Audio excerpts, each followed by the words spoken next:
Hi, my name is Benjamin Machin. I've been practicing architecture for around 15 years and I established my own studio 2 years ago.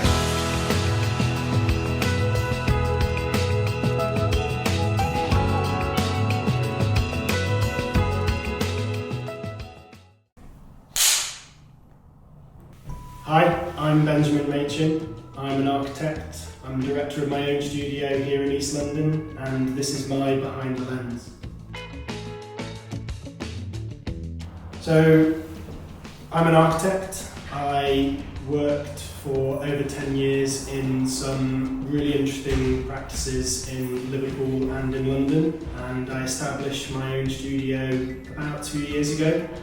I was born in Stoke-on-Trent, suburbia, middle of nowhere, not a great deal by way of high architecture, but that I think was the cue for finding more recently my own interest in the everyday and looking into the ordinary and trying to find the idiosyncrasies in everyday life. And I think that for me is where I want to bring out those nuances and idiosyncrasies in my work. So this was slightly broken rhythm.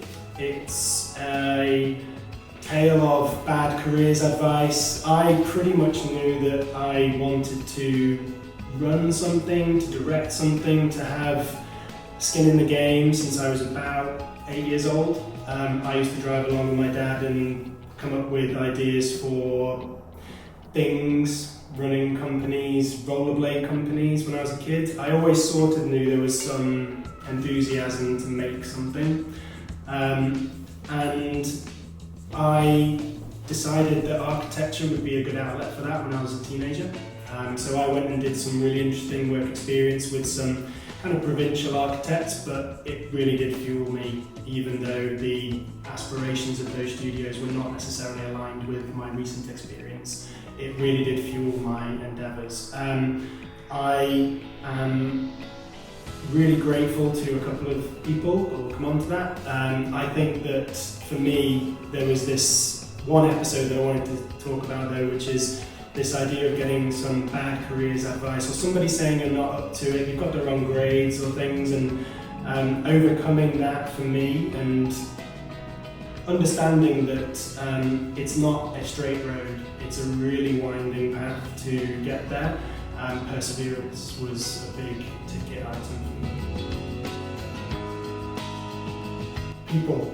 This is the centre of my creative work, is that looking at the found people from a particular project, the people that are going to use something, the people that are commissioning the project. A lot of creatives will have a particular endeavour towards something quite abstract. For me, it's about looking at the people on a project and trying to find something in the work that responds to what I see. And there's a wonderful comedian called Bill Hicks, who I was really interested in his both his stand-up but his writings when I was at university. And one of his books, a collection of his works, is called Love All the People. There is a series of nuances and differences between people, and that is really rich fuel for making work for me.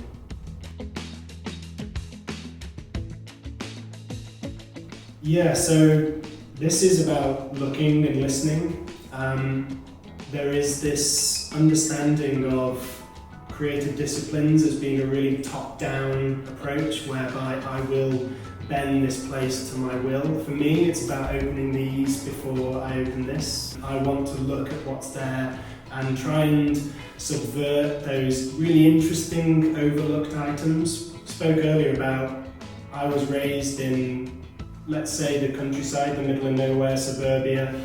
One had to learn to really look to find the interesting things in the everyday, and I take that to my projects now. I'm really curious about making sure that I give due care to understanding what those things that are already in a place are and how we can make subtle changes through my work to to amplify them and to perhaps shine a light on some of the things that people might not necessarily take note of. You know, at the moment, everyone looking into their telephones or their technology, there's a lot of overlooked parts of the city or the countryside or in each other that I try and make my work perhaps shine a light on.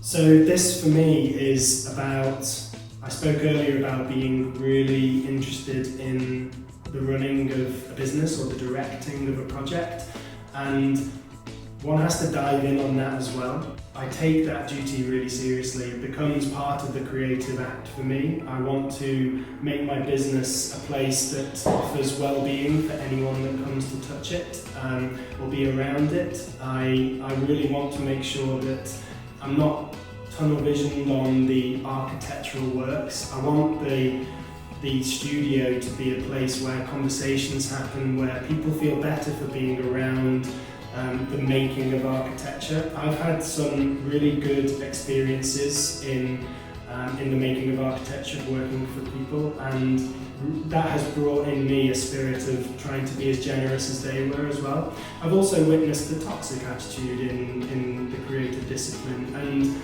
trying to do everything I can to make sure that the world is slightly nudged in the right direction by the way that I want to run my practice.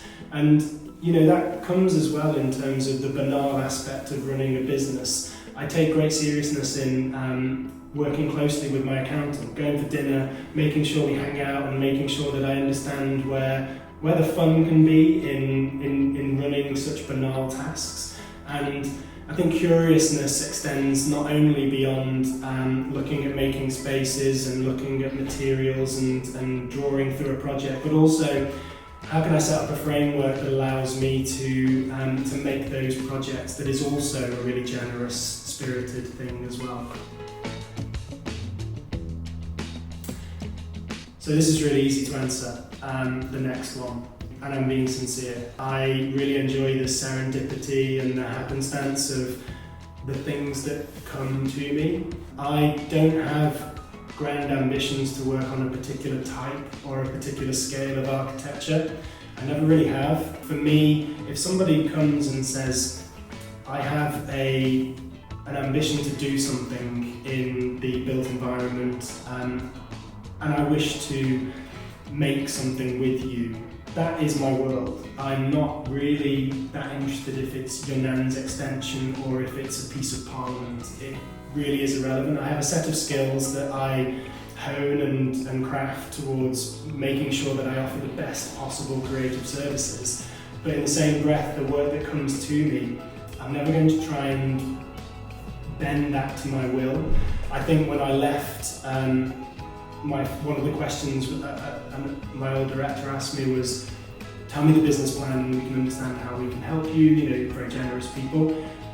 There really was no business plan in terms of following my nose, opening my ears, making sure you're nice, making sure that you have conversations with people, and I think that a good creative life for me will following the work rather than having this sort of grand plan. So I've been really fortunate. Fortunate seems like a strange word to use for me because I really enjoy helping others and passing on knowledge, skills, or just support. Mostly because I received a lot. There are a few people. My previous director was a very generous human being. He was also northern and had a very kind spirit. And you know, leaving through the door after 10 years working with him, to still be considered a friend and supported as such has been really, really wonderful. But when I was at school, I also had the fortune to be supported by a very, very good tutor. I can mention him by name because unfortunately he's no longer with us, but his name is David Dunster. And the thing I'd like to share about him was whenever we arrived for tutorials, David had a really wonderful way of starting those tutorials. We'd sit down and naturally the first thing the tutor might ask is, bring out the model or the reference that you've been looking at, or show me some drawings so we can get this going. David used to ask what we had for dinner the night before, and he would tell us about how Charlotte made meatloaf the night before and they had a glass of particular drink. And it had this fantastic thing, it was a double-ism, whereby it would immediately put you at ease in a place that was full of anxiety and a place that was, in the end, could be quite destructive for your personality. The stress was really great, and David came in weekly and immediately you breathed because he wanted to talk about what you had for dinner last night. It was fantastic. But also, it taught us a little bit about architecture. Architecture is everyday life. It's about a framework for everyday life. Talking about having dinner was very subtly, I choose to believe, David's other way of teaching us and having us make sure that we didn't bury our head in front of drawings and models all day, or other architects, worse, other architects. He would want us to talk about life and music and art rather than architecture necessarily, and I think that that was a really foundational thing for me. So that's an interesting question in terms of within architecture there have been particularly interesting people who have inspired me through their writing, through their drawings. But to name one person, I would go outside of architecture. I would go to a particularly interesting person who is a trained architect but is now much more well known for being a chef. That's Fergus Henderson of the St John. He has a particular ism about telling his chefs not to be chained to their oven. They have an ambition towards making something from food that has a particular presence, a particular atmosphere, and that's not going to come from looking inwards within the realm of restaurants, the realm of food. It harks back to the point that we've been talking about, where you're quite liberal and loose with your looking and your listening. For starters, I really enjoy the creations that Fergus and his team make, and I try and spend as much time enjoying it as possible. But reading around his attitudes and his ideas and this curiousness beyond the restaurant's walls, telling your chefs not to be chained to their oven. For architects, don't be chained to your ovens. I find that to be really inspiring. I think that's really useful. This may come across as a cliche, but I do back this, and I've noted it previously in our conversation. Be curious. And when I say be curious, going back to David, this is not just about burying your head in architecture books or going to do the grand tour. Those things are important, but sitting around the dinner table with your family, discussing life and understanding what it is that makes a civilized society, makes a street, makes a civic gesture. These are way more important than things that you can learn within books about architecture.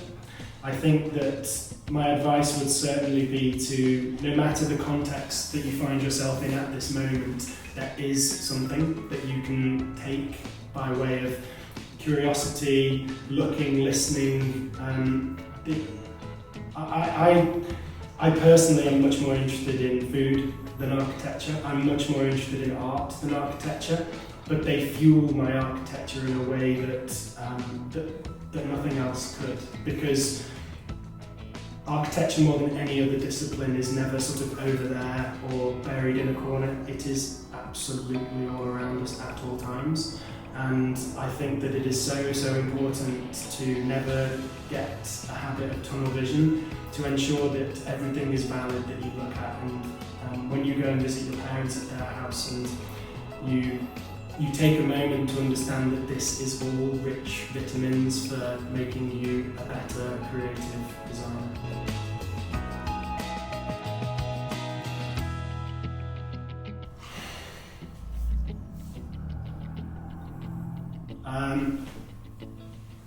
Man, one word. I would have to say looking.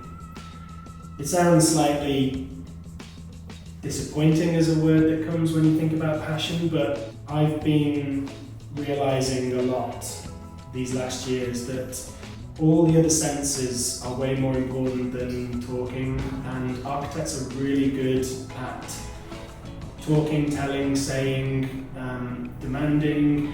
There's really not enough listening, looking, tasting.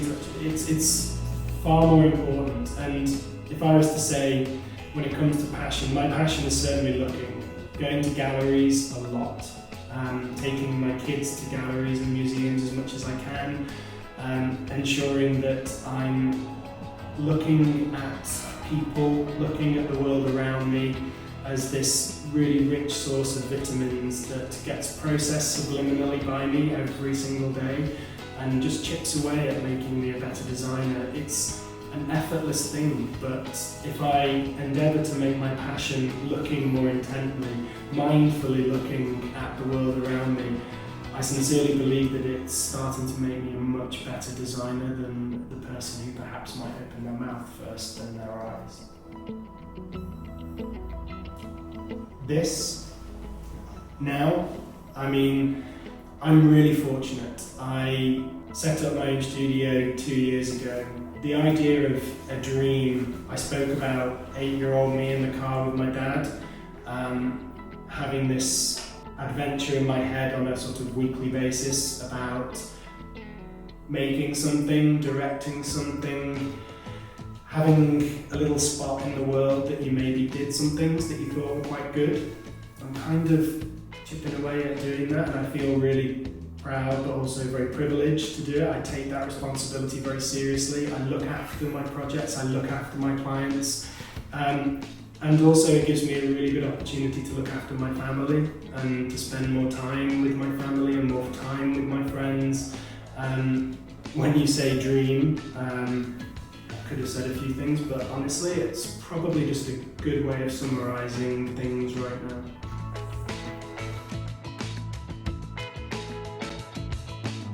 Yeah, sure. Should we go over to them?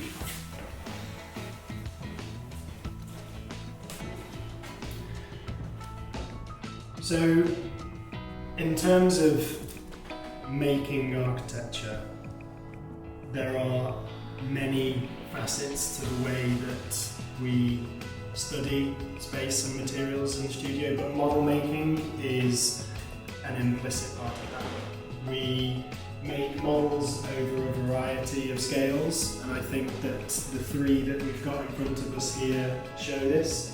So we look at the place first of all, and I think this goes back to what we were talking about earlier. We make sure that we are looking and we are studying this found place and its potential for making work, but in part of a much greater context. I think then changing to the scale of the beginnings of architecture, this particular model looks at the sort of idiosyncratic line of the site, the boundary around, and how we might set up some tensions with the edge of the site, the edge of the forest. The scale allows us here to start thinking about how form and typological references. We were particularly interested here in the everyday farmstead of the High Weald, and the particular type of farm building called the out farm. It's almost like a field barn, and we wanted to explore how in this embrace of the forest's edge one might make a home. And then we start to look at occupation. We spoke earlier about I get driven by people and their use of spaces, and in models such as this, where it's an abstract model in that it doesn't actually contain any finishes, so to speak. It's not that final wrap, it's about the structure and about the space. I think that this model was certainly really useful for understanding the variety of spaces that we wanted to make. But each also speaks about a language, and that refers to an ecologically minded making of work. So the models that we try to make, we ensure that we're looking at natural materials if we can. We're looking at materials that will biodegrade at the end of their life, and that goes for the models that that the projects employ as well. You know, here we've got two types of wood. The base is made of oak because the forest is an oak forest, a coppice forest. And I think that having that sort of intrinsic relationship to the place whereby the home is made of hornbeam, because the client has a surplus of hornbeam trees on the site, and we're thinking about a particular type of cladding. So there's many layers to these models that they don't initially reveal themselves, but when you spend time with them, one can sort of absorb those ideas, and that's why I keep them out and around me at all times. But also, the more time the clients spend with them, the more time the collaborators spend with them, the more we start to absorb the ideas that are laced within them. That was my behind the lens, and if you'd like to start a conversation, you can find me on PipLens, or you can follow me on Instagram.